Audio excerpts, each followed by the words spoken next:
ನಮಸ್ಕಾರ. ಜಿನಿ ನ್ಯೂಸ್ ವೀಕ್ಷಕರಿಗೆ ಸ್ವಾಗತ. ಭಾರತೀಯ ಜನತಾ ಪಕ್ಷದ ನೂತನ ರಾಷ್ಟ್ರೀಯ ಅಧ್ಯಕ್ಷರಾಗಿ ನಿತಿನ್ ನಬೀನ್ ಅವರು ಅವಿರೋಧವಾಗಿ ಆಯ್ಕೆಯಾಗಿದ್ದಾರೆ. ಜೆಪಿ ನಡ್ಡಾ ಅವರ ಅವಧಿ ಮುಗಿದ ನಂತರ ಪಕ್ಷದ ಚುಕ್ಕಾಣಿಯನ್ನು 45 ವರ್ಷದ ಈ ಯುವ ನಾಯಕನಿಗೆ ವಹಿಸಲಾಗಿದೆ. ಈ ಕುರಿತು ಒಂದು ರಿಪೋರ್ಟ್ ಇಲ್ಲಿದೆ.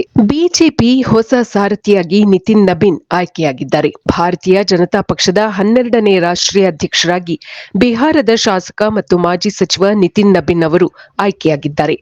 ಸೋಮವಾರ ನಡೆದ ನಾಮಪತ್ರ ಸಲ್ಲಿಕೆ ಪ್ರಕ್ರಿಯೆಯಲ್ಲಿ ನಬೀನ್ ಅವರ ಪರವಾಗಿ 37 ಸೆಟ್ ನಾಮಪತ್ರಗಳು ಸಲ್ಲಿಕೆಯಾಗಿದ್ದವು. ಬೇರೆ ಯಾವುದೇ ಅಭ್ಯರ್ಥಿಗಳು ಸ್ಪರ್ಧಿಸದ ಕಾರಣ ಅವರು ಅವಿರೋಧವಾಗಿ ಆಯ್ಕೆಯಾಗಿದ್ದಾರೆ. ಇಂದು ನವದೆಹಲಿಯ ಬಿಜೆಪಿ ಪ್ರಧಾನ ಕಚೇರಿಯಲ್ಲಿ ನಡೆದ ಸಮಾರಂಭದಲ್ಲಿ ಪ್ರಧಾನಿ ನರೇಂದ್ರ ಮೋದಿ ಅವರ ಸಮ್ಮುಖದಲ್ಲಿ ನಿತಿನ್ ನಬೀನ್ ಅಧಿಕಾರ ವಹಿಸಿಕೊಂಡರು. ಕೇವಲ 45ನೇ ವಯಸ್ಸಿನಲ್ಲಿ ಈ ಉನ್ನತ ಹುದ್ದೆಗೇರುವ ಮೂಲಕ ಬಿಜೆಪಿಯ ಇತಿಹಾಸದಲ್ಲೇ ಅತ್ಯಂತ ಕಿರಿಯ ರಾಷ್ಟ್ರೀಯ ಅಧ್ಯಕ್ಷ ಎಂಬ ಹೆಗ್ಗಳಿಕೆಗೆ ನಬೀನ್ ಪಾತ್ರರಾಗಿದ್ದಾರೆ. ನಬೀನ್ ಅವರ ಹೆಸರನ್ನು ಪ್ರಧಾನಿ ನರೇಂದ್ರ ಮೋದಿ, ಅಮಿತ್ ಶಾ, ರಾಜನಾಥ್ ಸಿಂಗ್, ಜೆಪಿ ನಡ್ಡಾ ಸೇರಿದಂತೆ ಹಲವು ಹಿರಿಯ ನಾಯಕರು ಅನುಮೋದಿಸಿದ್ದರು. ಬಿಹಾರದ ಪಾಟ್ನಾ ಪಶ್ಚಿಮ ಮತ್ತು ಬಂಕಿಪುರ ಕ್ಷೇತ್ರದಿಂದ 5 ಬಾರಿ ಶಾಸಕರಾಗಿ ಆಯ್ಕೆಯಾಗಿರುವ ನಬೀನ್ ಅವರು ಸಂಘಟನಾ ಚತುರರು ಎಂದು ಹೆಸರುವಾಸಿಯಾಗಿದ್ದಾರೆ. ಈ ಹಿಂದೆ ಬಿಹಾರ ಸರ್ಕಾರದ ರಸ್ತೆ ನಿರ್ಮಾಣ ಮತ್ತು ಕಾನೂನು ಸಚಿವರಾಗಿಯೂ ಕೆಲಸ ಮಾಡಿದ್ದಾರೆ. ಅಲ್ಲದೆ ಬಿಜೆಪಿ ಯುವ ಮೋರ್ಚಾದ ರಾಷ್ಟ್ರೀಯ ಪ್ರಧಾನ ಕಾರ್ಯದರ್ಶಿಯಾಗಿಯೂ ಜವಾಬ್ದಾರಿ ನಿಭಾಯಿಸಿದ್ದರು.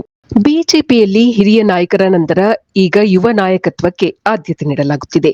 ಈ ನೇಮಕಾತಿಯು ಪಕ್ಷದಲ್ಲಿ ಜನರೇಷನ್ ಶಿಫ್ಟ್ ಸೂಚನೆಯಾಗಿದ್ದು, ಮುಂಬರುವ ರಾಜ್ಯಗಳ ಚುನಾವಣೆಗಳನ್ನು ದೃಷ್ಟಿಯಲ್ಲಿಟ್ಟುಕೊಂಡು ಈ ನಿರ್ಧಾರ ತೆಗೆದುಕೊಳ್ಳಲಾಗಿದೆ ಎಂದು ವಿಶ್ಲೇಷಿಸಲಾಗುತ್ತಿದೆ. ಇದು ಈ ದಿನದ ನಿರಂತರ ಸುದ್ದಿಗಳಿಗಾಗಿ ವೀಕ್ಷಿಸುತ್ತಿರಿ ಜಿನಿ ನ್ಯೂಸ್. ನಮಸ್ಕಾರ.